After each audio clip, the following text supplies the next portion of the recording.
Abby McKinnon, all right. Hey, listen, you know, it's interesting. Coming up here and speaking to all of you is no easy task. It seems sometimes like it from the seats, but when you come up here, it can be a little intimidating. And so I'm always grateful when somebody raises their head and says, I'll give it a shot. And Abby, you're amazing. Thank you for doing that.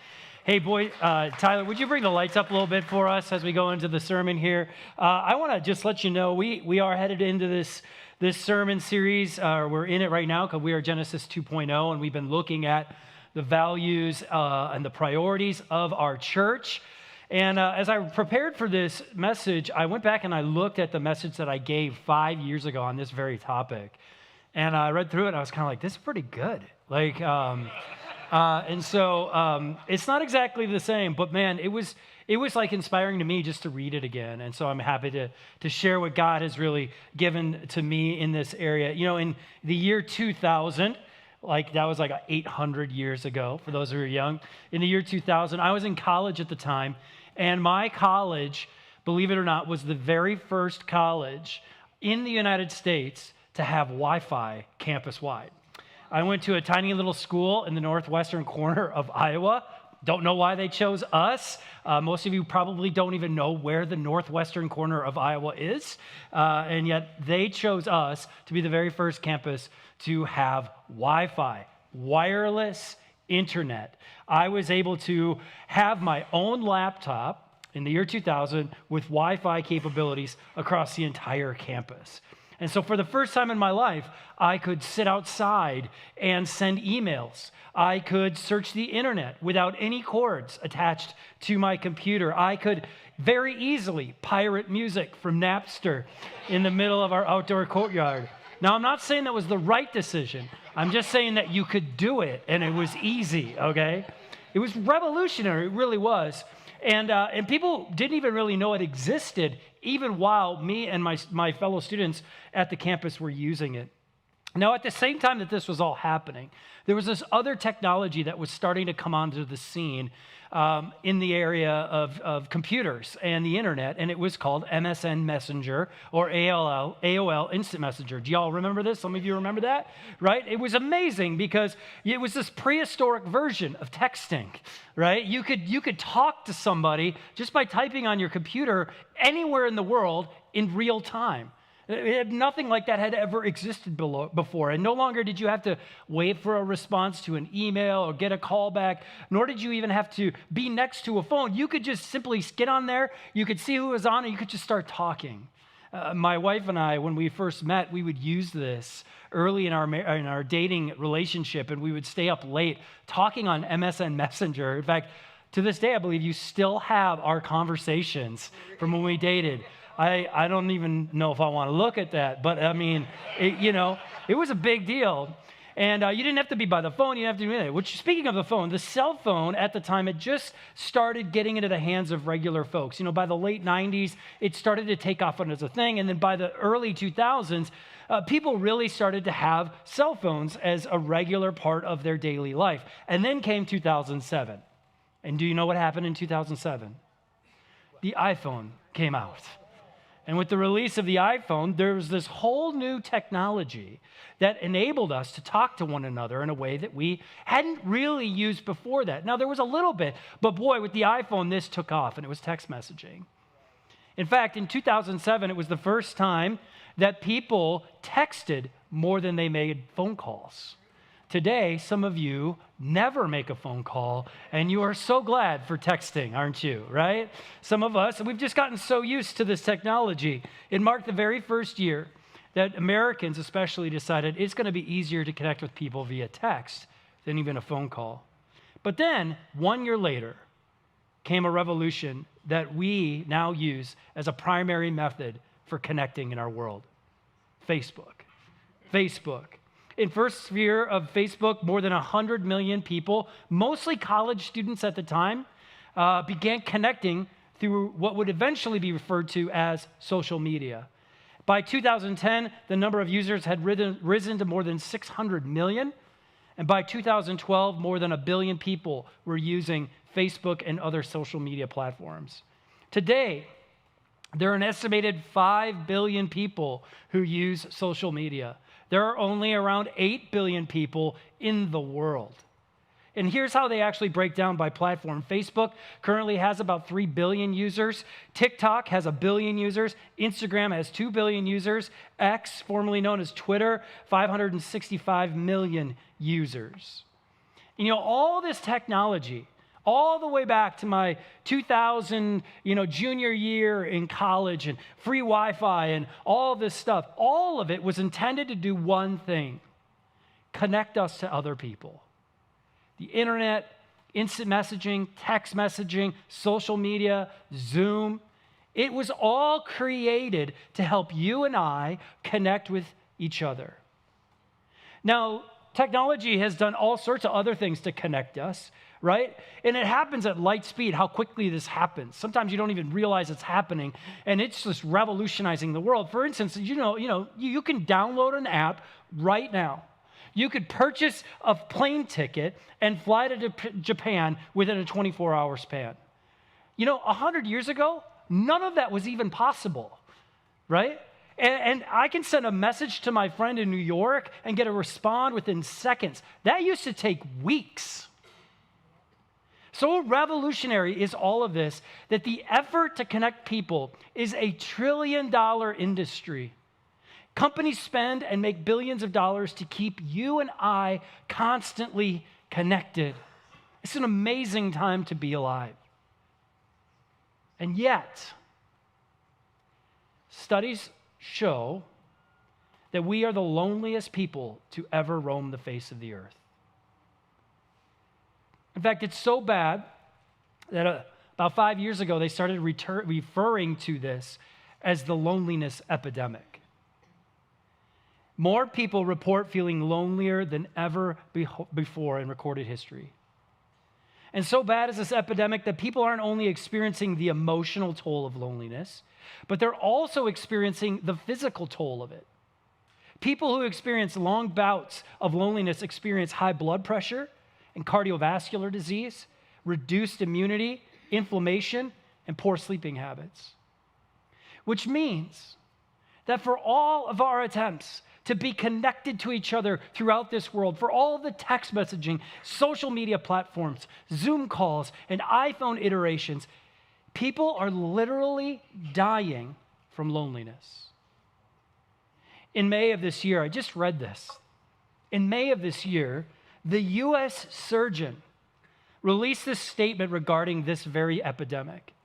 Here's what he wrote. He wrote, "Given the significant health consequences of loneliness and isolation, we must prioritize building social connection the same way we have prioritized other critical public health issues, such as tobacco, obesity, and substance abuse disorders.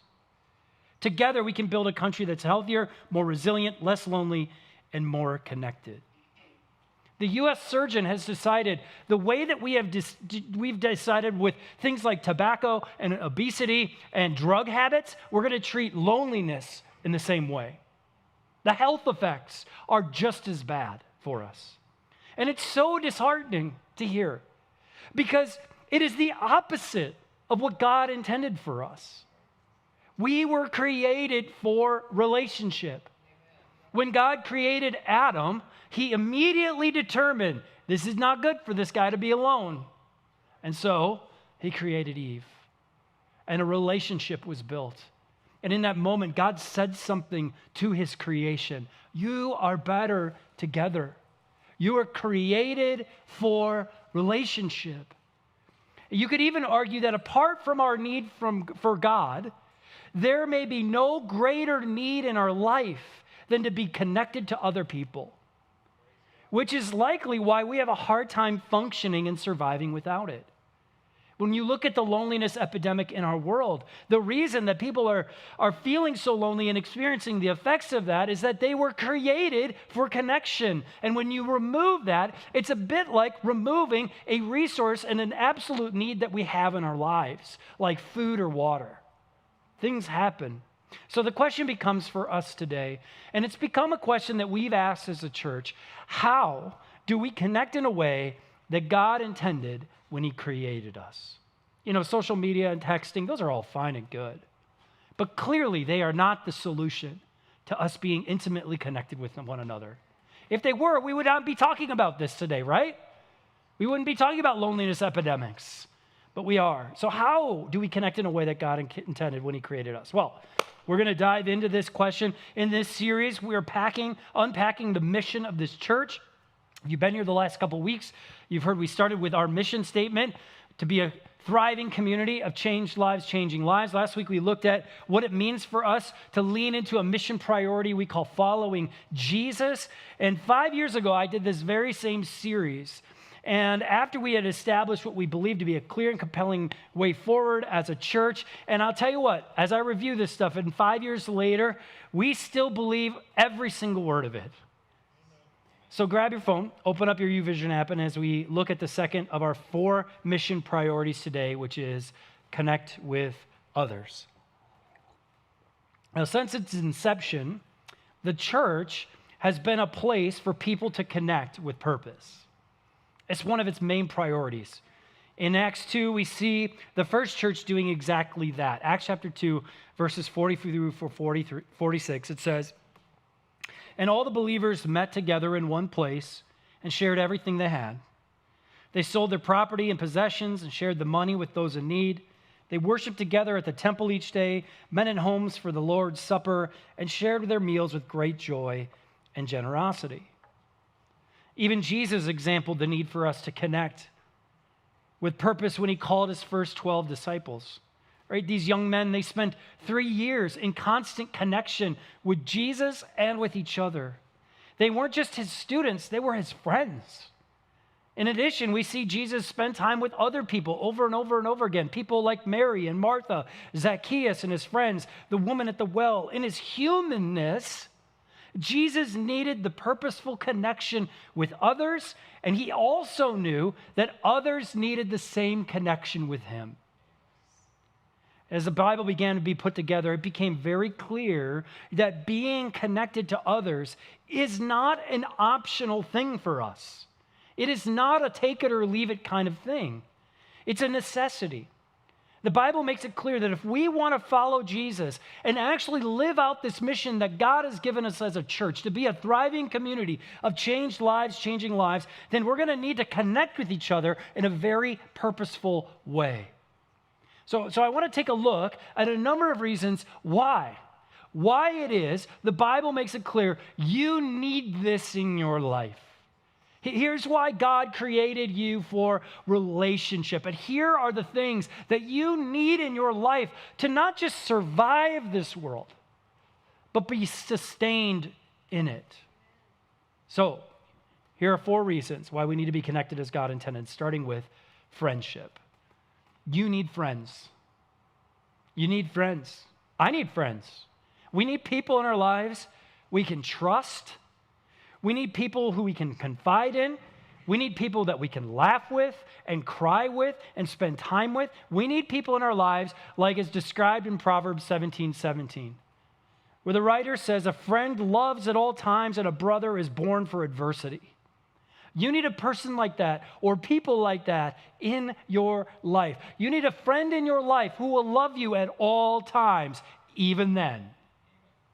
You need a friend in your life who will stand beside you when adversity hits. They won't bail, they won't shy away from it, but they'll stand at your side and say, "I got you. I will walk with you through this. I will sustain you." In the last 20 years, Kristen and I have moved a number of times. And each time we've done so, it didn't take us very long to realize, man, we need a tribe. We need a group of people that we can trust, that we can confide in, that we can laugh with. I mean, we're good friends. We are, right? My wife and I are very good friends, but we needed that outside support that would come when we gathered together with those we called our friends. We all need this. God created us for friendship. Right? God even says that through Jesus, we're no longer enemies, but what? Friends. You know, if God wants to be friends with us, then certainly we need to have friends in our life as well. A second reason for connecting with others is this: we need motivation. Hebrews 10:24 says, let us think of ways to motivate one another to acts of love and good works. Have you ever noticed that when you stop connecting with others, you get really lazy? Yeah, is that just me? Just me? Okay, all right, it's just me. I mean, you stop connecting with others, right? You stop pursuing those relationships, and you will likely stop moving forward in life. It's like the brakes get hit on your life. Isolation will cause people to stop becoming who they were created to be. Connecting with others, it has this innate power to motivate us to do even greater things than we even thought maybe we could do. I mean, think about it. When you're out to accomplish something, do you have more success when other people know about it or are doing it with you than when you are trying to do it in private? You know the answer to that. I am far more motivated to work out when my son and I are constantly motivating each other, which usually looks like I'm stronger than you. No, you're strong. I'm strong. There's this competition. We like this, right? I squatted 325 today. I'm like, all right, let's do it. There's a motivation in between this, right? And so we need that motivation in our lives, or else we have the opportunity, or we have the possibility of getting stuck. I'm far more consistent in reading my Bible and spending time in prayer when I know that others are doing it along with me. Research has shown that your chances of reaching a goal increase by 65% when you just simply tell somebody you're going to do it. And listen to this, it increases to 95% when you ask the person to hold you accountable or to do it with you. 95%. You want to lose weight? Don't do it alone. You want to get your finances on track? Don't do it in private. You want to follow Jesus more closely? You got to get connected to other people. They will be your source of motivation. We need motivation in our lives to do the things that God has called us to do, and that motivation is primarily found from other people. It's the way God set it up. It's the way He intended it to be. A third reason for connecting with others is we need encouragement. Hebrews 10:25, right after he says you need to motivate each other, he says, and let us not neglect our meeting together as some people do, but encourage one another, especially now that the day of his return is drawing near. Don't neglect this. Don't neglect meeting together. We need this. We need to be encouraged. Don't neglect going to a group on a Wednesday night or a Friday night or a Thursday night. We need encouragement from each other.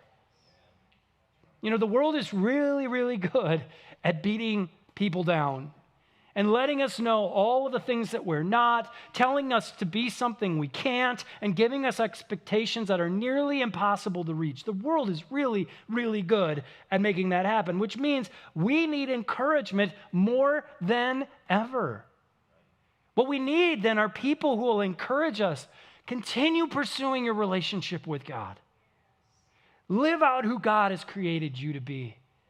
Give us, to give you the hope that you need when you are going through a rough patch. We need encouragers in our life. And listen to me, if the people you're connected with don't have an encouraging bone in their body, run. It is time to find new friends. And if all that comes out of your mouth is criticism and complaints and negativity, you are driving away the opportunity to encourage and connect to other people. Listen, we're not just receiving here, right? When it comes to connecting others. We are also giving. And if all that ever comes out of our mouths are criticism and complaints and negativity, and we never encourage the people around us, what good are we doing for them? We were never intended to be connected to each other that way. A final reason for connecting with others is support. Galatians 6:2, carry each other's burdens, and in this way, you will fulfill the law of Christ. I bet I could bring person after person up here who could tell you the story of the way in which the people around them within this church supported them when times got really hard. And they would say things like, I don't know what I would have done without them. I could sense, it's sort of this ethereal thing, I could sense these people praying for me. It changed my perspective. It changed what happened next. It changed things. I can't explain it, but without the support of those people in my life, I don't know that I could have made it.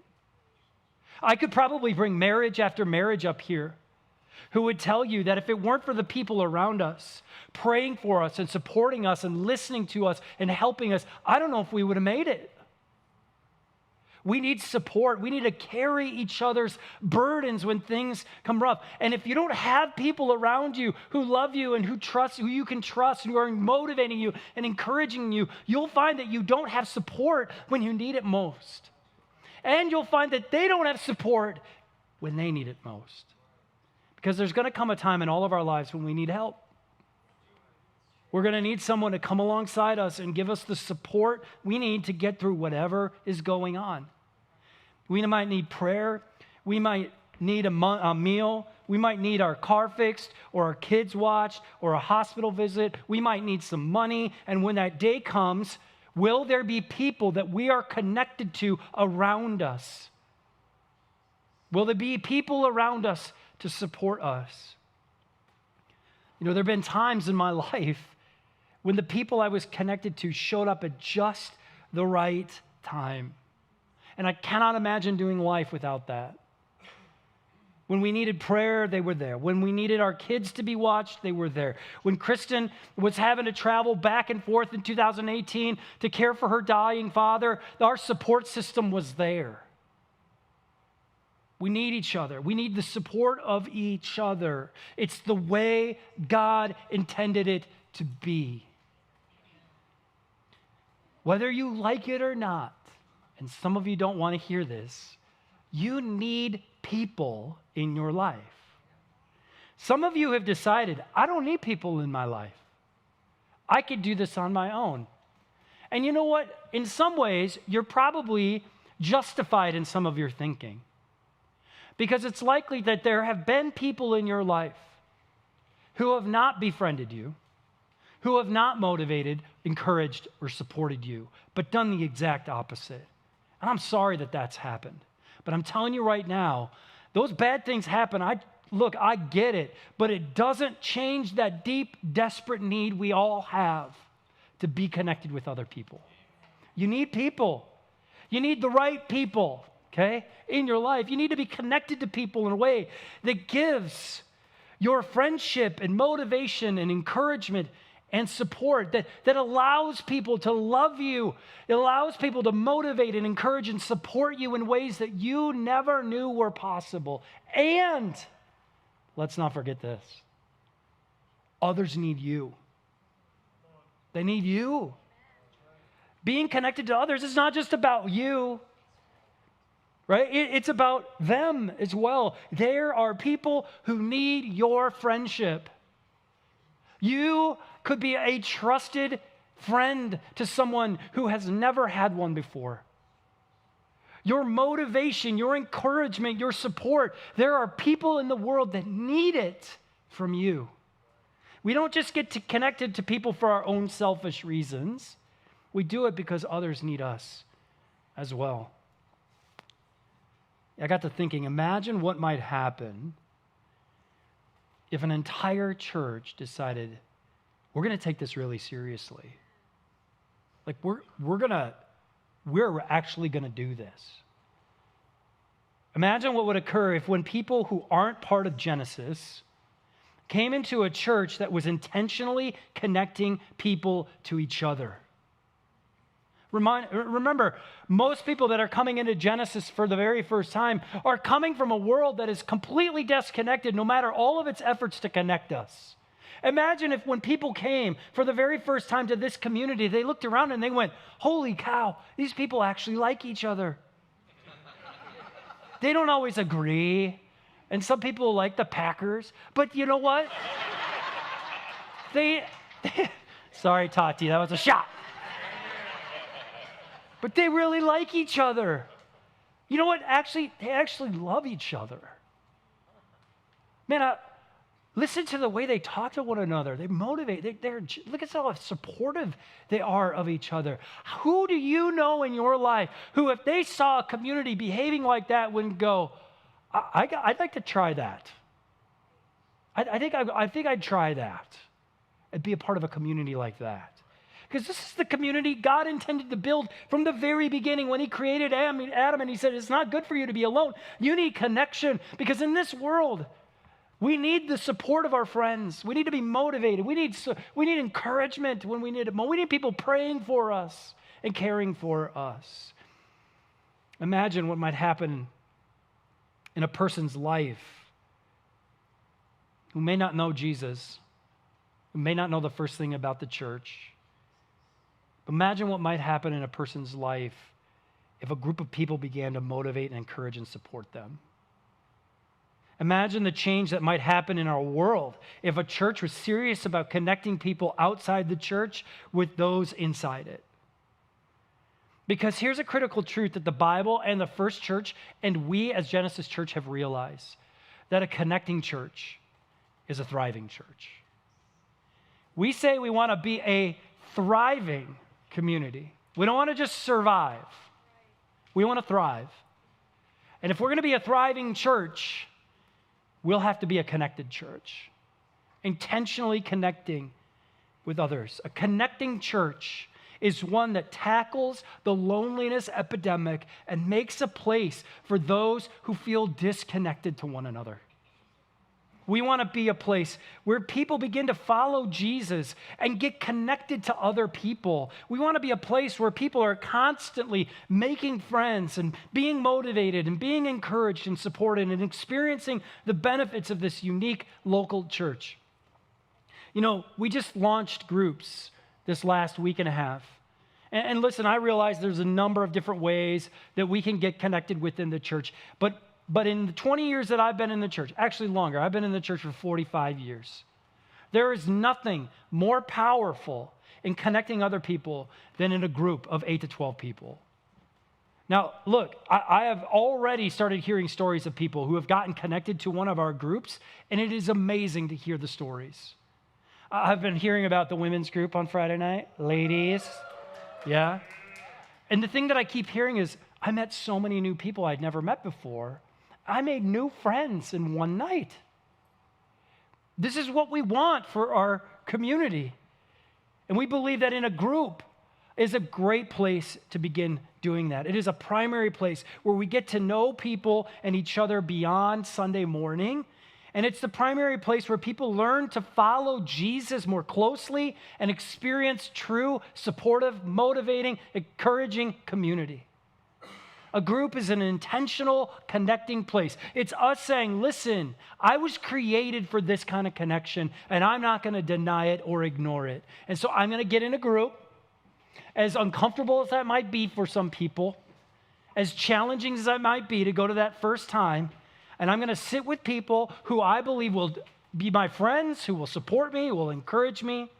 And that's why we ask everyone who calls Genesis home to find a group, to get in a group. We want everyone who comes here to make this a high priority, to see it as a primary place outside of Sunday morning for them to connect. There are all sorts of groups we offer. I think there's one every day of the week now or close to it.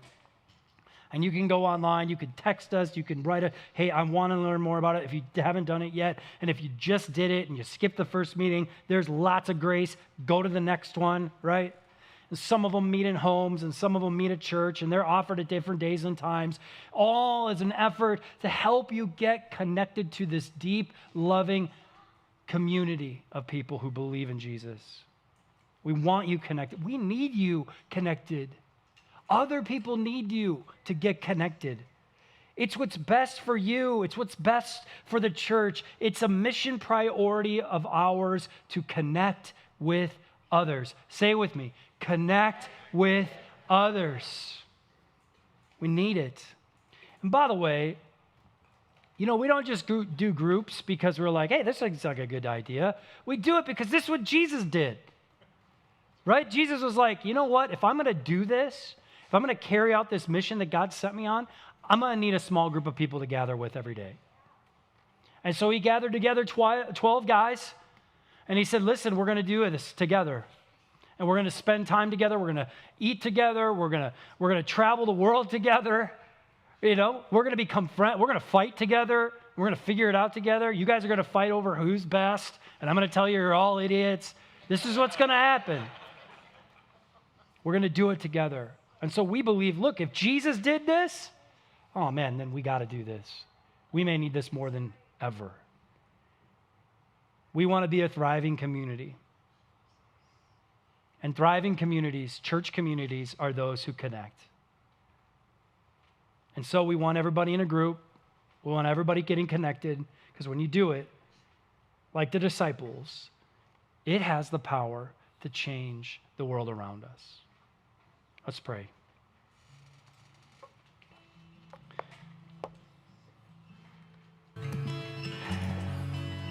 God, I can't help but think of not just the fact that you created us to be in connection with each other, but that you created us to be in connection with you. And that when you look down at our lonely, broken, disconnected world, you decided, I'll come. I'll make my way to you. I want to be connected to you, and I want you to be connected to each other. This is how I always intended it to be. And so I thank you for Jesus, who came and who lived among us and who gathered together with other friends, and he motivated each other, and they encouraged each other, and they supported each other. They trusted each other, and they confided in each other. And 2,000 years later, we're still talking about it. Through that small group, it sparked a world-changing revolution. And so today we believe that through the scriptures and the example of the first church and the example of Jesus, that we are being called to do the same. And Lord, the world that we live in is something like we've never seen before. We can be connected in so many different ways. And yet, God, I just pray that you would help us to see the importance of coming together in smaller groups within the church, to befriend one another, to support each other, to care for one another. There's nothing like it. There's no substitute for it. And so call us deeper into community. We desire as a church to be a thriving community, and to do that, we know we've got to stay connected. I pray all this in Jesus' name. Hey, I just want to one real quick thing. If you have not connected with the group, if you're like, all right, I'm in, I've been hesitating, I get it, you have an opportunity still. And so go to the Welcome Center, ask some questions, let us know on a Connect card, text us, whatever it takes. We will get you connected to one of our groups, okay? Hey, would you stand? We're going to sing one final song before we head out.